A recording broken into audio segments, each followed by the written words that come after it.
So, recording on. Guys, today we try to cover two topics. Try to because usually when I start talking, then it's never ending, and it takes me like 5 days to cover a topic that is 2 hours. So let's try to.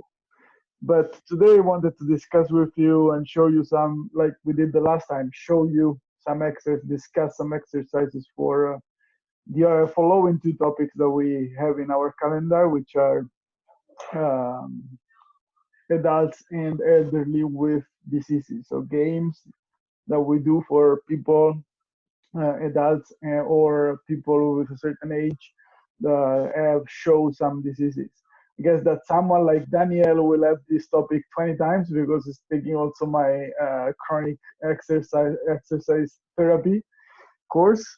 So this is a reinforcement, Daniel, for you. Or maybe you can tell us something since you're already listening on some of this topic. But later, not today, don't worry. Guys, if you don't hear me because my kids shout around, even if I am hidden in a corner, let me know before I talk for half an hour and then you tell me I didn't hear anything because your kid was shouting. So stop me immediately, please, in case. So the two main topics: elderly adults with diseases and elderly with diseases. Let's get into that immediately. Uh, you will see that, and that's what I also expect or hope that the teams that have this topic can do.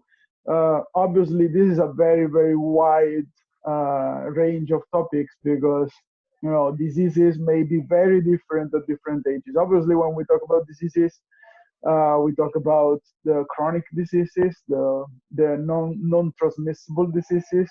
The transmissible diseases are less common, even if now we are precisely in a coronavirus period which is a transmissible disease or a fever, let's say. But typically when we discuss this thing, it's about chronic diseases. So those diseases like cardiovascular diseases, pulmonary diseases, etc. So again, it is a very wide range of topics, and therefore you can't really do um, games that are the same for everybody. So what I did is I chose some different types of diseases, and I'll show you some exercise that you can do with people with those specific diseases. For those who are in the teams that have to develop activities for that, I would suggest to do the same. Choose one disease that I may talk today, or choose another disease that you're interested in, or you know it, or you worked with, etc., and then develop your activities on that specific disease. Because jumping from one to another is basically changing completely the exercise. You're still with me, guys, right? Just to be sure that everything works well. Right. So let me share my screen and let me show you this. So these are the exercises group, a bunch of exercises that I have prepared for adults with chronic diseases. As you can see, they have each exercise has different disease. So I'm specifying which disease in each case we are working with. In this case, for instance, sorry. Very nice, Anichka. Go. That was my kid. She's showing me all the presents from Granny. So anyways, this group of exercises, as you can see, every time there is a header, the header refers to a specific disease that we might encounter when we work with people in the communities. One of the first two are actually for visually impaired people. So people who have a disability. Okay, see, wait a minute. I have to admit more people from the waiting room. Admit all. Admit. I say admit all. Okay, I think I did. So people that have a visual impairment, that doesn't necessarily be. Uh-oh. Can you hear me? Yeah. Okay. Something happened. I don't know. My headphones told me something. Wonderful, Maria. Babbo c'è un attimo da fare. Go. Ciao. So it doesn't necessarily really mean that the person is blind, so doesn't have any sight. but it means they are visually impaired. Visually impaired are different levels. There are those who can see, who are able to see shapes or just shadows. Those are not able to see anything. Those that need like some different approach, like having um, material that is particularly colorful, so it's better seen. This is a bit general game for visual impairment, and the first one is a game that I call the shape. Is a sensory development. So you work on, since you have a visual impairment, you work on the development of other senses. So you develop the other senses, a bit like Daredevil, the superhero. Other senses very extended because he was blind. Okay, someone may know what I'm talking about. But when you obviously have a difficulties with one of the senses, you rather work on the others to develop the other senses better, so you can still get information from the outside that is quite precise. So a couple of games. The first is pretty easy. In my case, if we had done it in the practice, we would have 3 teams, or the 3 teams would be in line, one after another. And so the last one in the team, the last one in the line would start by drawing a shape on the back on the person in the front. Is it clear? So you are in a line, 5, 6, 7 persons.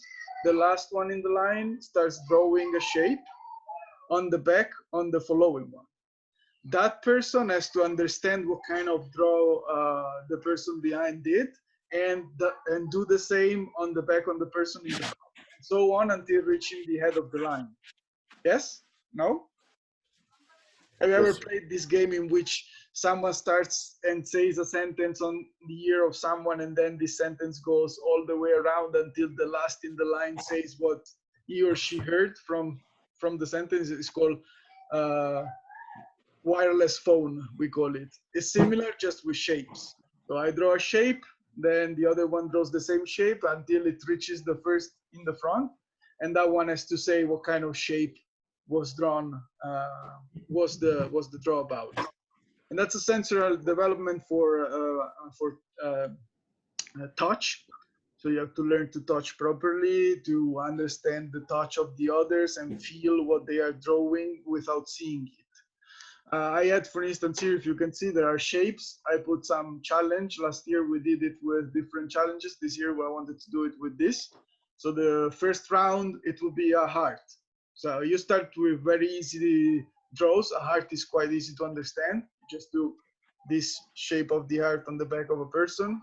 A circle would be equally easy. So you start with something very easy. And then obviously the team who's able to guess as first gets a point. And then you have several rounds. The second round will be a bit more complicated. For instance, we would have a star.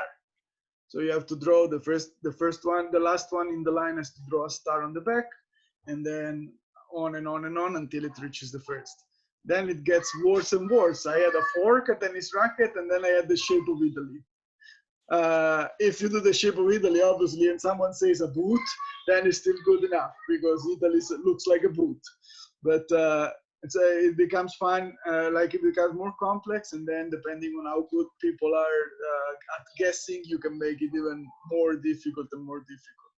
And obviously, to have a bit of modification every time at every round. For instance, the one who's at the top of the line runs back and becomes the last in the line. It starts the following round.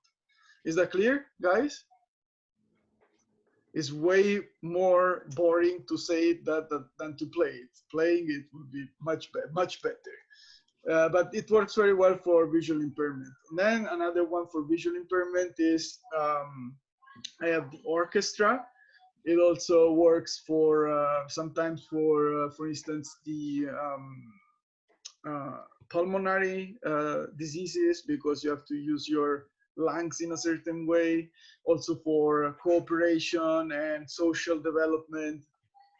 Oh, can you hear me, guys? Yes. I don't know what the hell is telling me these new headphones, but they are telling me off in my ear, so I don't know if they're still on. So in the orchestra is again 3 teams, again for visual impairment, so you don't need to use your vision. But what you do is basically what they do is separate the teams. The 3 teams go each on one side, and then they have to figure out a song, whatever song they like, and then reproduce it as an orchestra in front of the others. So they have a certain time, like 5 minutes, for instance, to prepare the music, and they have to do it like an orchestra. I guess that you know how an orchestra works. Like you have people who play the drums, people who play the guitar, people who play something else, etc. And then all together they create a symphony. Sorry. For what? I will go.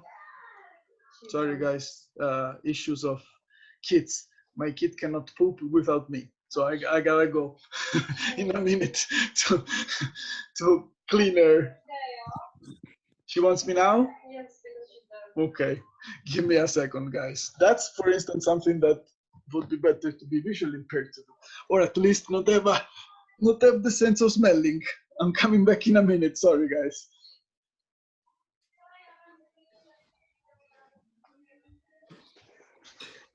Wie geht's euch, Leiteln?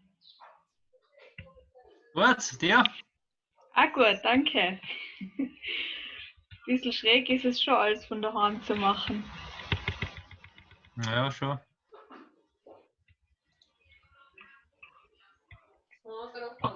Habt ihr irgendwas gehört von Sportsoziologie? Ob da Prüfung ist jetzt oder nicht? Oder?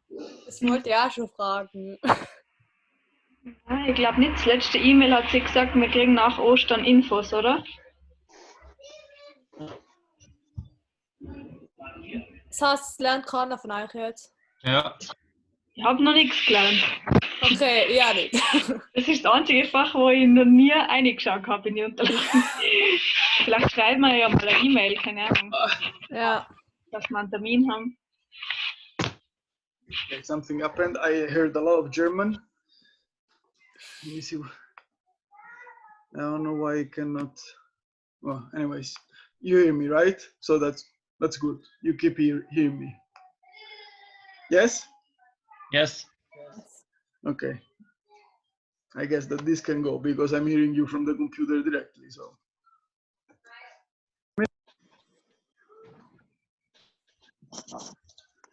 I don't know how it works. Anyway. So if you hear me and everything is okay, I was saying that you do that like an orchestra. So basically, you have 5 minutes to prepare this orchestra play, and then we all gather in the middle of the halle, for instance, and each orchestra reproduces the song, and then the others vote which one is the best, in their opinion. And the orchestra cannot sing really, like you cannot use words, but you have to use tones. So you can whistle, you can you can sigh, you can clap, or you can stomp on the floor. You can use any type of sound, but you cannot use your words. And that's it. Clear? Easy, no? So these two were for visual impairment. Another very common issue is pulmonary diseases. Danielle here has a wide knowledge of this because we discussed it in the other course. Just a bit more research wise. In this case, it's still games, but in many cases you have people with a pulmonary disease, so a problem with lungs, respiration, etc. One of the best things that you want to do with these people is to have them use the respiration or learn to breathe better, or work on the respiration, so to keep the muscles of the lungs working. And so one activity that I figure, and this, to be honest, I figured it out myself with an experience with my kids. My kids were coming with me and wanted to play with me with a balloon. You know, the balloon that you inflate with your breath for the parties and this stuff. So they had 2 balloons. They found them, I don't know where. And they wanted me to play this game that I would inflate the balloon every 2 seconds and then drop it, release it. You know, you have it very full of air, and then you open your fingers without locking it, and the balloon starts flying everywhere. And the kids would run around like crazy to to look up where the balloon ended up. This is a very good activity for people with pulmonary diseases, because they have to force their respiration to blow the balloon, and so a balloon race. So basically, what do? You are all in line. That I did this last year, and it was very fun. You were all in line at the beginning on one side of the hull, and you start blowing the balloon. Each one of you has a balloon. You blow it, you drop it, and you go for it wherever it ends up. And it's a race. Whoever reaches the other wall of the hull first wins. But the fun part is that you don't really know where the balloon flies, because the balloon gets crazy when you open your fingers. So you could see people going backwards, people going 20 meters forward, and then have to go all the way back because the balloon would turn around and fly back. So it's pretty fun. And it's pretty simple also. You can then figure out new routes depending on what happens. For instance, last year I did it, and people found a way to blow the balloon in a way that would always go forward. So I had to say, now, okay, you have to put extend your arm in front of you, drop the balloon at the height of your shoulders, because people would drop the balloon very low, so the balloon would go nowhere, right? It wouldn't fly. You are guys smarter than us, so you always find a solution to figure out something faster to win a game. But done well, it's a game. Nobody's really thinking about the fact, oh, I have to breathe in, breathe out, etc. And it works a lot on the lungs. It's pretty nice. Clar? Is alle klar? Yeah. Yeah. So, and then there are a couple more games that I wanted to play with you. One was on hypertension. So, hypertension is very, very common, unfortunately, for many reasons, not only for the diet rich in fat, but also salt and minerals may increase even if there is no real association with hypertension, etc. And unfortunately, it's pretty common. Also, it's pretty difficult to see if someone is hypertense, because you don't have really symptoms, like until there is another thing that happens. Many people, unless they check themselves constantly, they don't even know. But it's usually very spread all around the world. There is a common thought that for people with hypertension, you shouldn't do activity that is very intense, but that's not really true. Researchers demonstrated that intense activity is good. And besides, in the course that Danielle is taking with me in the master, someone also uploaded that an article in which isometric activities seem to be also good. Are you familiar with the isometric activities, guys? When I say isometric, you know what I'm talking about? Someone said no, someone said yes, so I would say that. Isometric exercises are those in which you have a muscular tension, so you're working out, but you don't move your muscles. So for instance, if you are standing on a wall and pushing towards the wall, you obviously don't have an extension and contraction of the muscles fibers, but your muscles are working anyways because you are trying to push the wall back, okay? So isometric is when there is no change in the length of the fibers, like typically when you do this exercise, like flex and extend, flex and extend, the fibers of a muscle are moving. In this case, they are completely firm, but they are working out. That's isometric. And isometric usually is dangerous for people who have hypertension because it increases the pressure around the muscle area. But apparently, in general, for the cardiovascular system is good. So anyways, the idea is that the common myth is that you should do slow activity, very low intensity, but it's not true. So for this reason, I would have shown you a very simple game that is more football. Like I would create teams depending on how many you were, and each team would be of about 3 persons on small area of play, with using cones as the doors, and we would play football like soccer. There would be I would create a sort of competition. Like in this case, in the paper, you have the example of a sort of Champions League, and then teams would play each other in this competition in a small area. So the activity is very short, but also intense, because football is intense, especially when it's in short areas, but it's a short time. And that's very good for hypertension. When you work out with a good intensity, not for too long, apparently it seems to be good. So it would be you can convert this into a tournament of whatever, as long as there is a small area of play, a very high, a good intensity of the exercise, football, basketball, etc. Then you're good to go, because it's good for hypertensive people. An important thing that you have to think about in this case is that you never do the activity in which a competition unless everybody is always playing. Like in my case, if you see here the explanation, it's saying that winners of all matches play final, losers of the Champions League semi-final play Europe Conference League semi-final, losers. So everybody's continuously playing. Like even if it's a tournament, those who lose the first match are not out watching the others. If you do that, then there is no advantage for half of the persons that are working out with you. Does it make sense, guys? Do you follow my reasoning? You don't want to have people eliminated. So you create a way for people to keep working out even if they lost the first match, because the point is not losing or winning, but being engaged in activity and having fun. So in my case, for instance, I created the first round. It's Champions League. The winners would go ahead and reach the semifinals of Champions League. The losers would go into the Europe League. And when you go into the Europe League, then you continue. The losers of the semifinals of the Europe League would play the final of the National Cup, and so on. You can invent anything as long as each team continuously work out and nobody is eliminated and forced to be outside sitting and waiting. That's essentially in a game-based activity. It's not a competition, but a game. So everybody must have fun, or should have fun all the time. Right? Can I go on? Last activity for adults.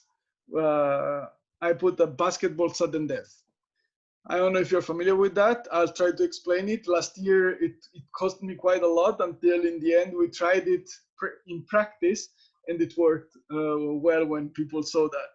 But one important thing with people with stress, and this is something that you may find a lot, unfortunately, in this country, mental diseases are quite spread. Stress, depression, anxiety, so mostly are quite easy to be found here in the population, unfortunately. And so you might need to work with people when you become a professional in the area of exercise. And one thing that, again, they used to say is that since people are stressed, they should have low intensity activity because they are already stressed. Do you want to give them even high intensity activity? They would be even more stressed. But that apparently, according to research, is not true. Like, actually the opposite. Very low intensity physical activity may be worse for people with stress and anxiety. Do you have any idea, or do you have any idea why it could be? Why a very low intensity could make it even worse, a person with a stress or anxiety? You don't need to know anything scientific or anything. Let's just reason about that. Why a low intensity activity might make people more stressed? What do you think?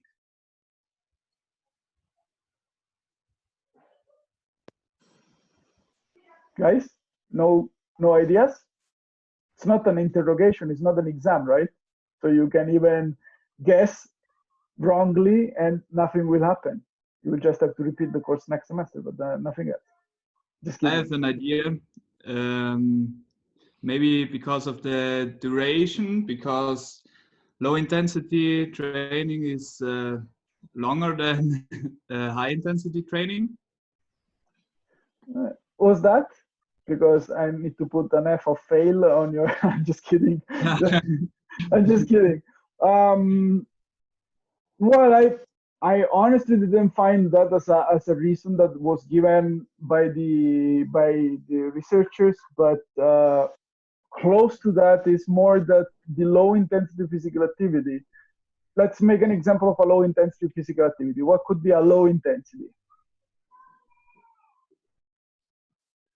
Come on, guys.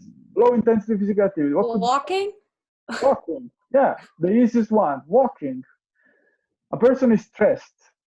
A person who's stressed means that that person has something around that person, something in their life, something in their work, something in their relationships, stress them out. What do you do when you're walking in the nature, apart of obviously enjoying the nature, the countryside, etc.? What can you do in You think a conditions of lot. low? Huh? You You're think a lot thinking. about the situation and something like that. You think a lot. So the stressor that you have in your life, sometimes in this occasion, in this physical activity with low intensity, you think about it even more. So instead of relaxing because you're in the countryside, you're thinking, oh, I have this issue. And you have the time to do that because the intensity of the activity doesn't really take much of your energy. So your energy goes again to the stressor. And so they say that having an activity that is more intense and keeps you occupied all the time, also mental energy occupied, is better because takes away from the stressor. You don't have time to think about the stressor. Again, I didn't hear someone talk. No? It was my headphones. Tell me something. All right. Anyway, so this is the general idea, and that's why they propose activities that are intense. The basketball sudden death is an example of an activity that is pretty intense. Obviously, you cannot do it constantly for 20 minutes, but it's very intense. I want to see if I can find a video on YouTube of that, because if I can, I will show you that because it's much easier. Just looking for it. I don't know if you see what I'm seeing. I have YouTube open. Maybe you see only the document, right now? No. So only the document. Let me see if I can find the. No, they don't have it. Okay, anyways, never mind. So the sudden death is basically you can do it on one hoop or in several hoops. Let's make it on one hoop. You have a line of people in front of the basket. Two persons have the ball. The first one and the second in the line. So far, you with me, right? So usually you start from behind the 3-point line, but it depends on how skilled the person are or how fit the persons are. The first one in the line has the ball, throws the ball and tries to make the basket. If the person makes the basket, picks up the ball wherever it ended up, pass it to the third in the line, and goes back to the back of the line. Are you with me so far? Yes. First in line, throws the ball, basket in, I take the ball, I pass it to the third, and go back. If you don't make the basket, your objective is to take the rebound as soon as possible and score from wherever you want, even from under the basket, before the second in line has scored. You follow me? Yeah. I'm the first in line, I throw the ball, it's out. I run for the rebound, but meanwhile I run for the rebound, the second in the line became the first, has another ball in his hand or her hands, and tries to score. If the second in line, if the one behind me in the line scores, I'm out. If doesn't score, then it's continuous. Basically, if the second in line doesn't score, also has to run for rebound and try to take the ball and score before the other one in the line scores, and so on and on and on. It's easier to play than to explain. But the rule is try always to score before the one that is behind you in the line. That's it. If you do it, you are safe. You just go back to the line and wait for your turn again. If you don't, you are out. Now, the out thing obviously doesn't really work well for games. I said it a minute ago.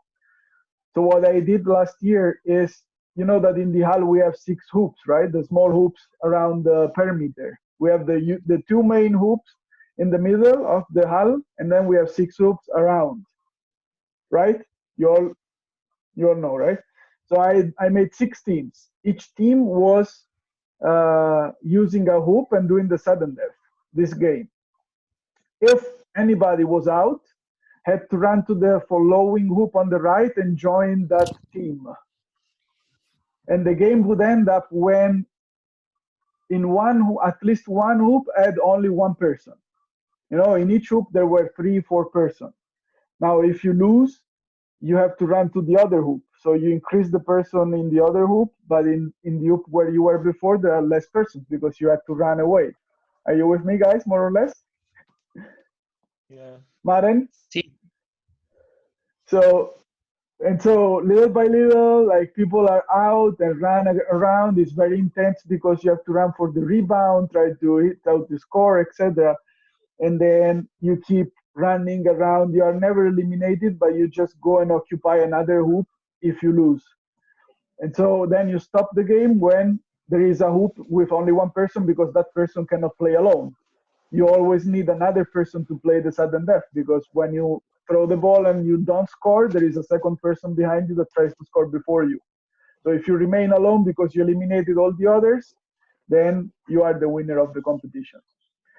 It's way easier to see, I promise. I'll figure out how to show you the sudden death in practice. Maybe I'll make myself a video with my kids. But the point is that people are constantly occupied. So they are running constantly, they are doing something constantly, and the activity is of a good intensity. So they forget about stress because they cannot think about their stress factor because they are pretty busy with the activity. And that's it. Does it make sense? Yeah. In the limits that it can make sense an online explanation of a practical exercise. Yeah. So these are just example. Now, if you want to work with other diseases, like there are thousands of them, and I'm talking about the groups that have this practice, don't limit yourself to this.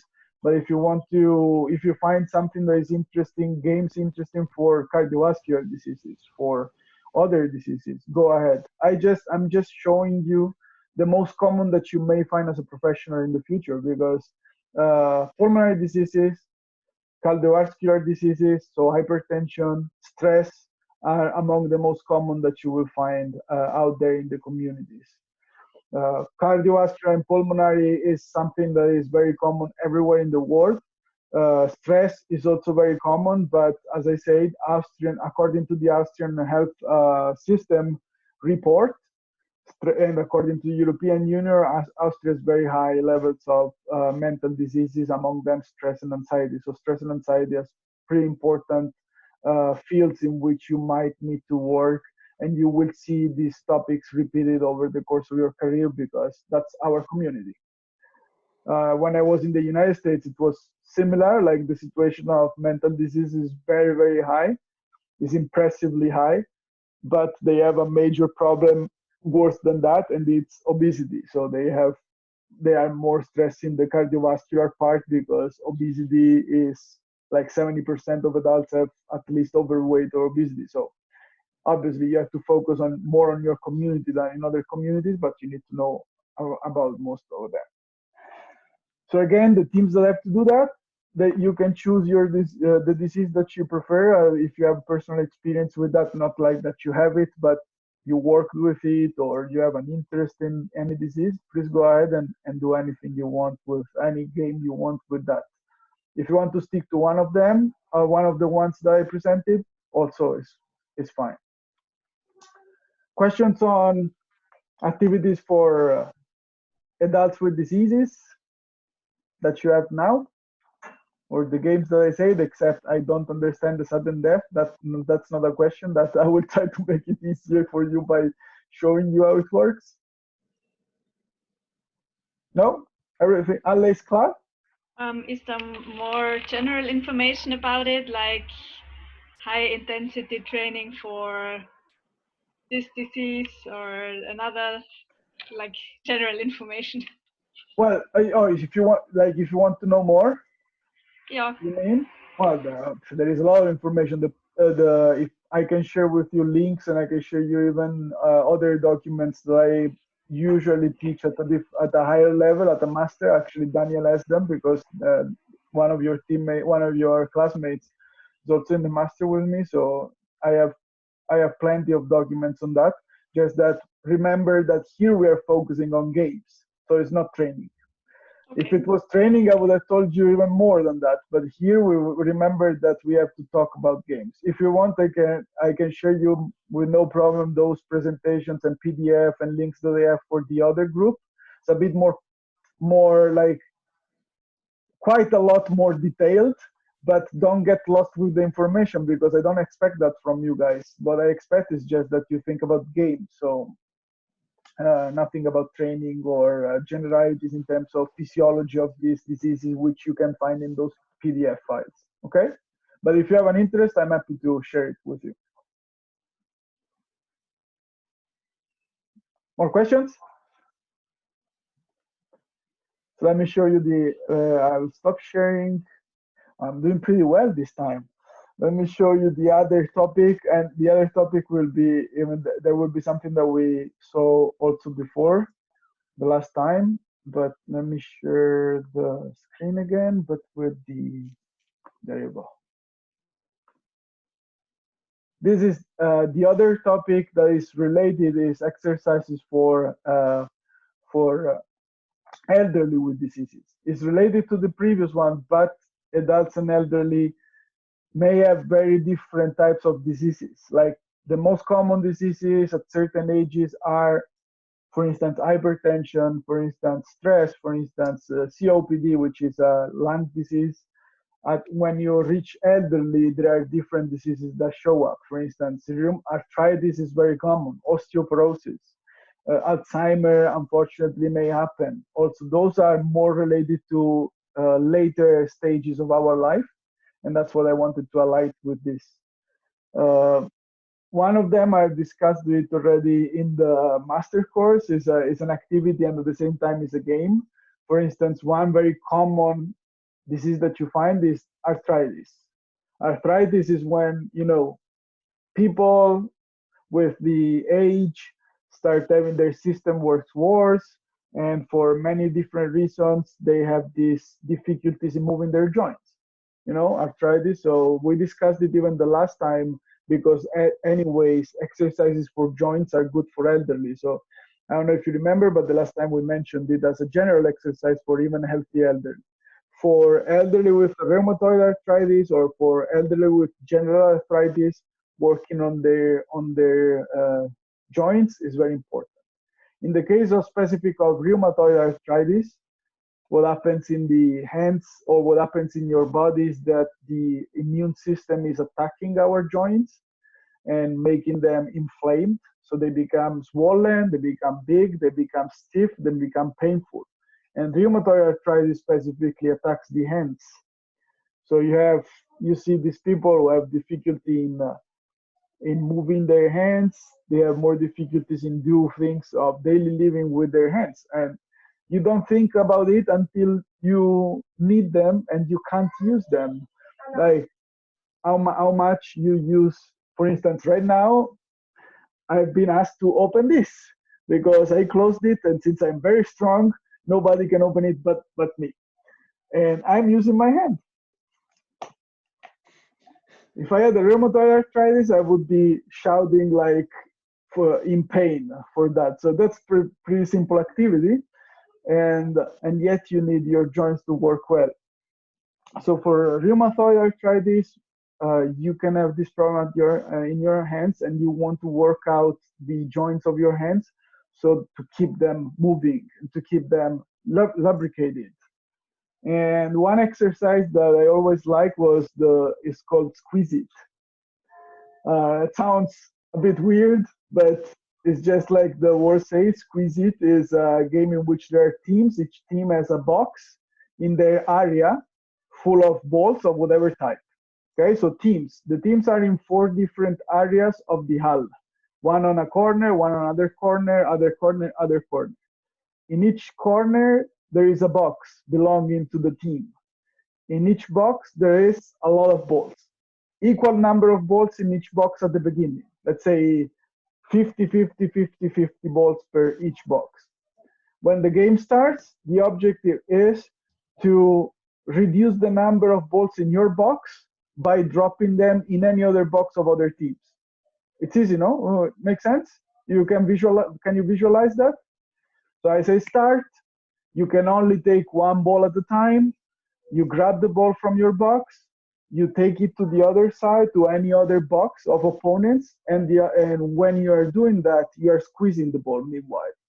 So you have to take the ball, and while you are walking toward the other box, you are squeezing, squeezing, squeezing, squeezing, and then you drop it on the other.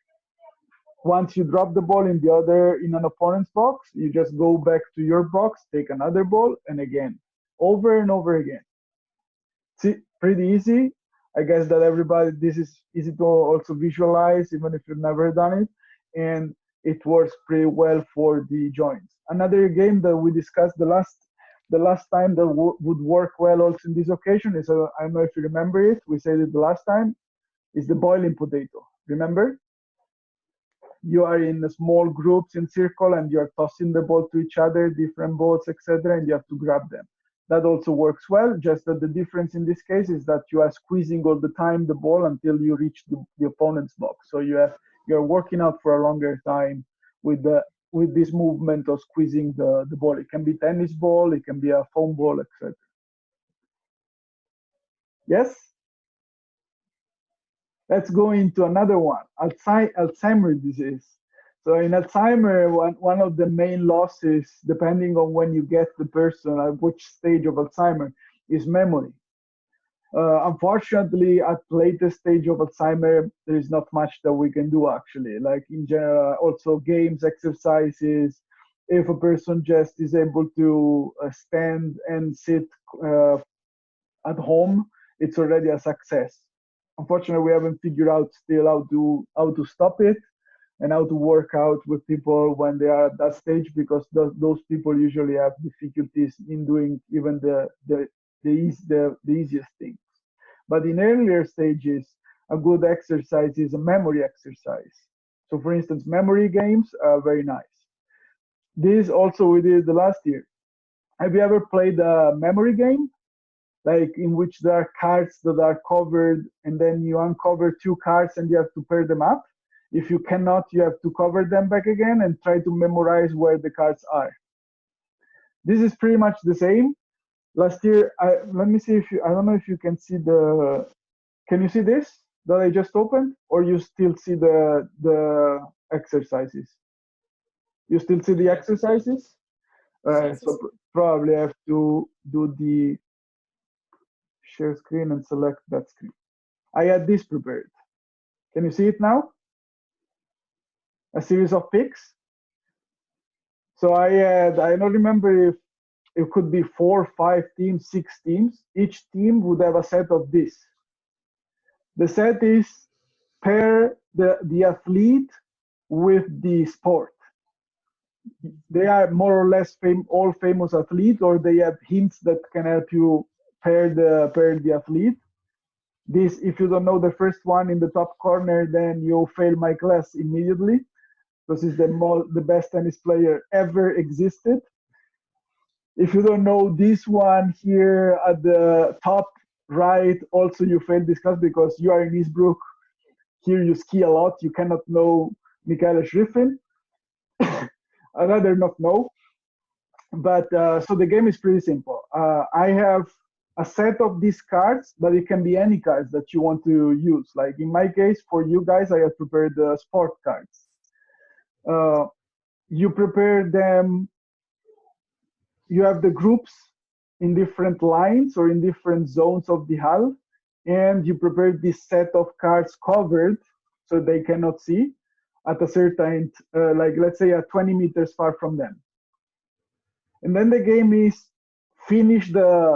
so uncover all the memory cards before the other teams. What do you do meanwhile? Let me go back to the exercise.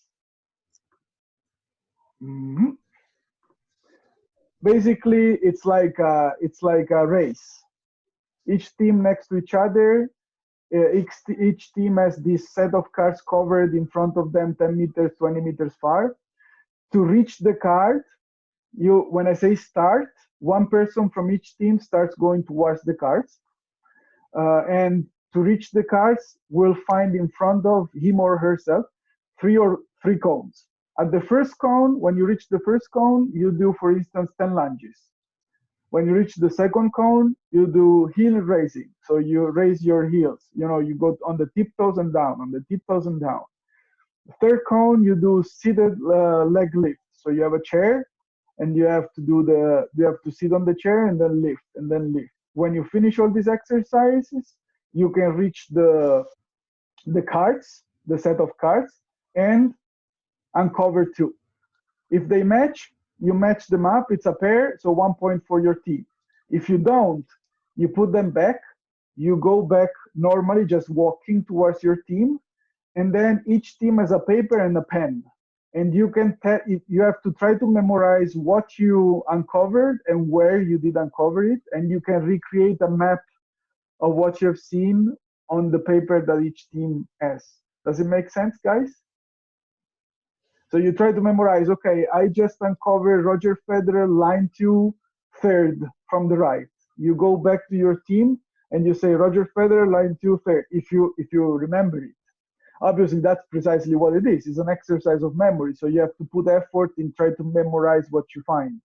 Obviously, unless you pair the cards. If you take Roger Federer on one and the racket on the other, that pair is off and goes out of the set.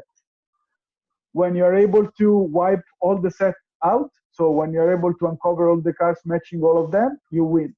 The better memory you have, the easier will be. Because if you can map the cards on the paper that each team has, when one starts, can check them up and say, okay, now I'm going for this and this. And they are going. Does it make sense, guys? Can you visualize it more or less?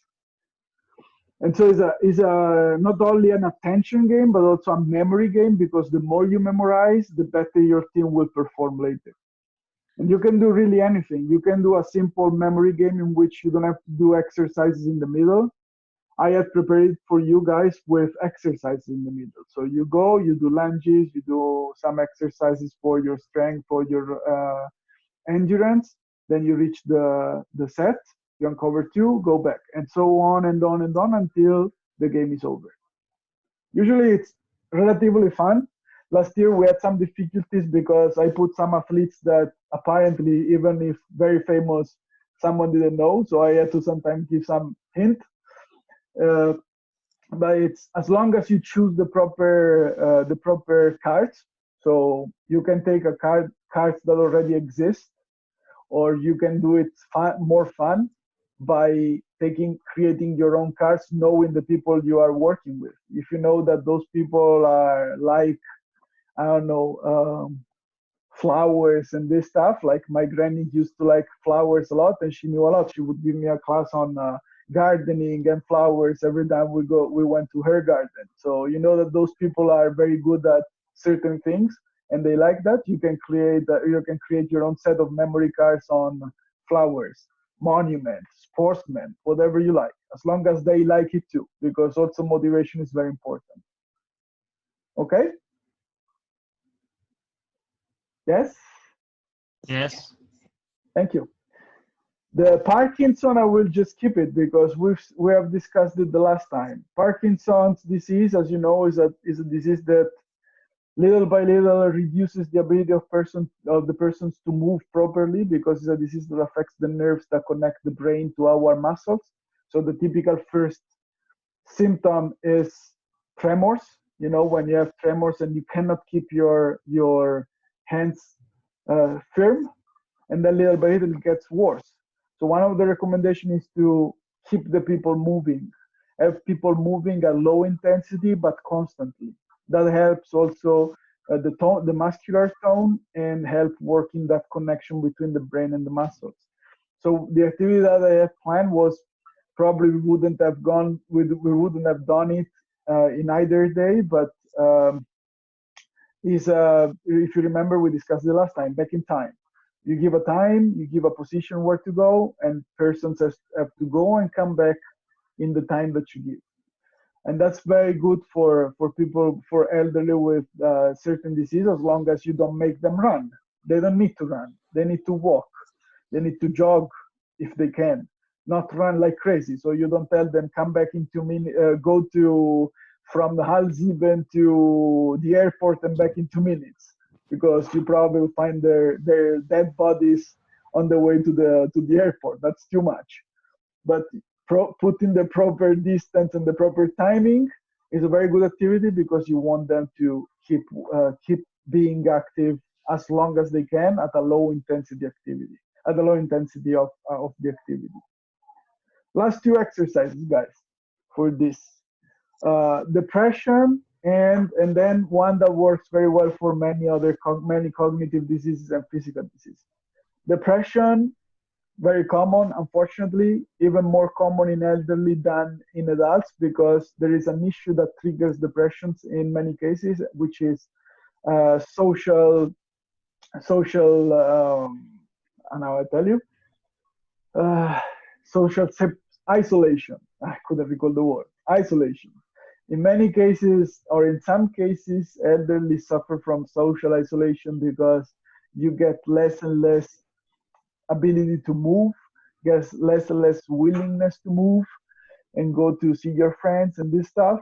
And so some social isolation is something that we know very well right now, because we cannot meet many of our friends or family, and it's pretty tough.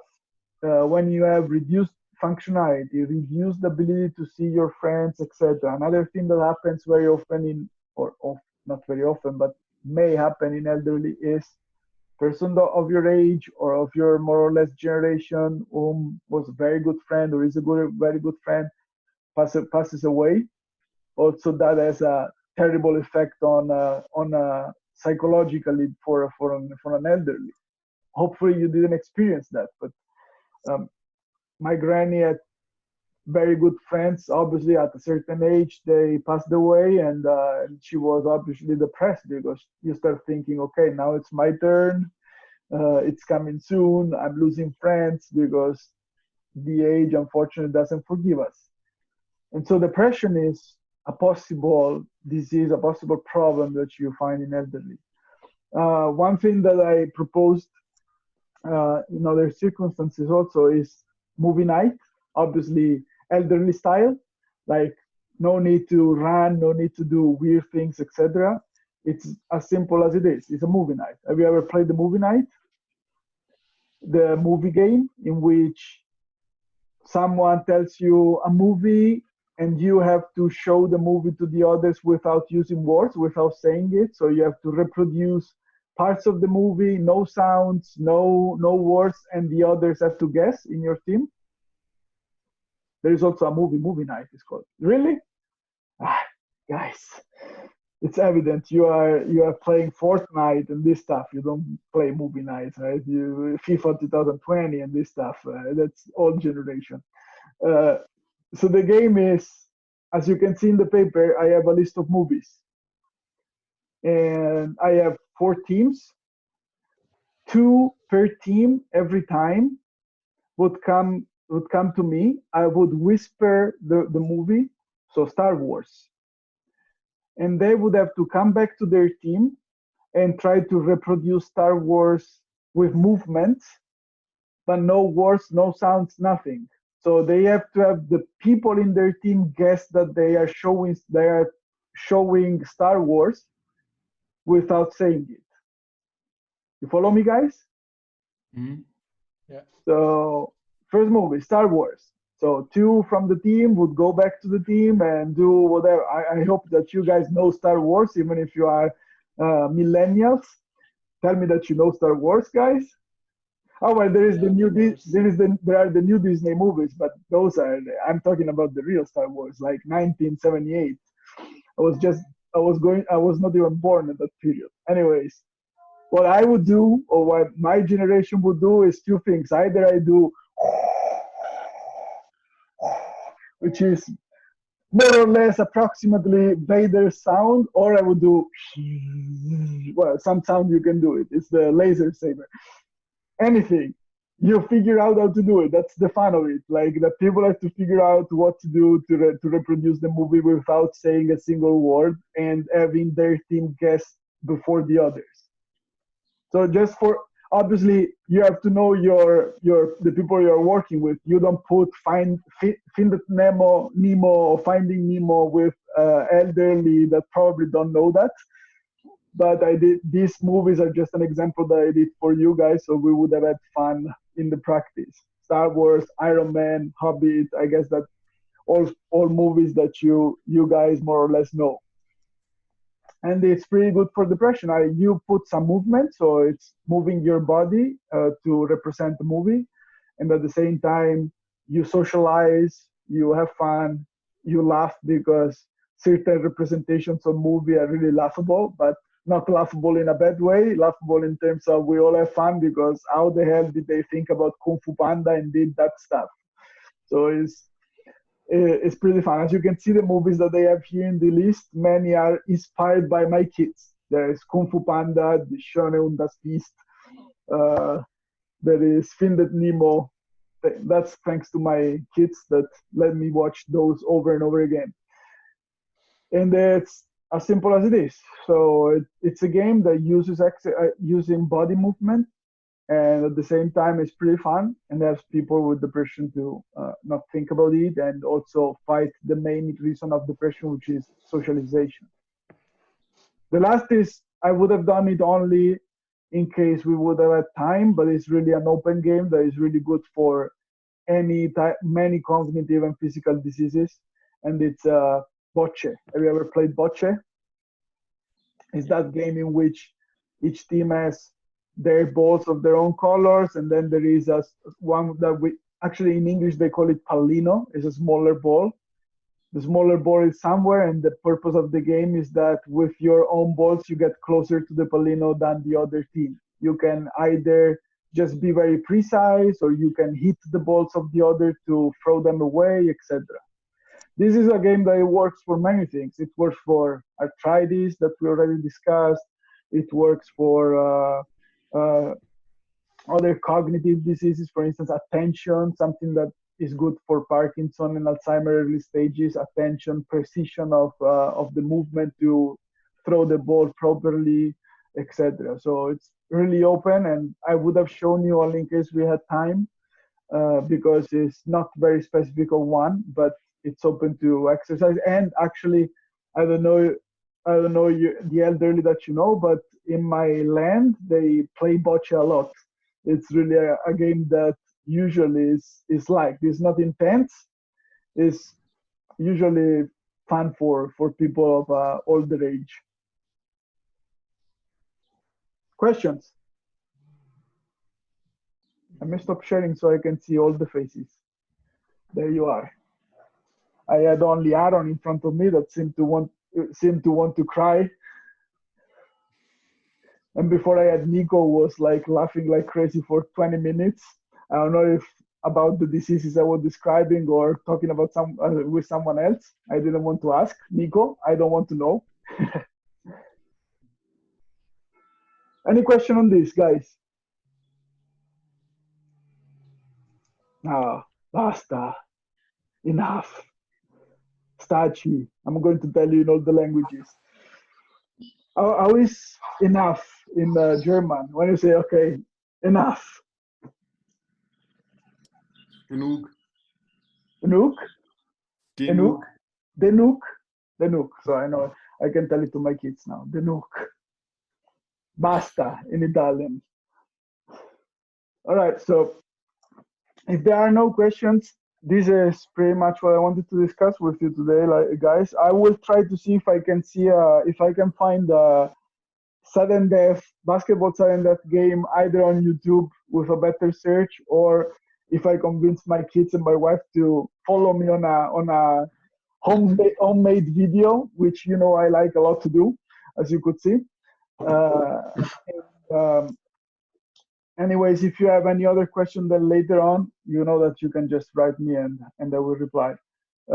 Next steps. I want to still meet you next week for discussing about children games. So more activities, more fun for the kids, hopefully.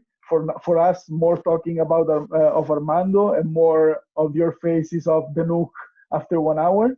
But that's what it is.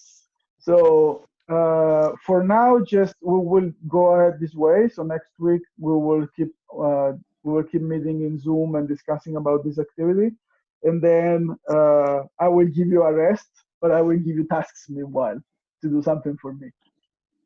Does it sound good? More or less, right? Except for the part of the tasks.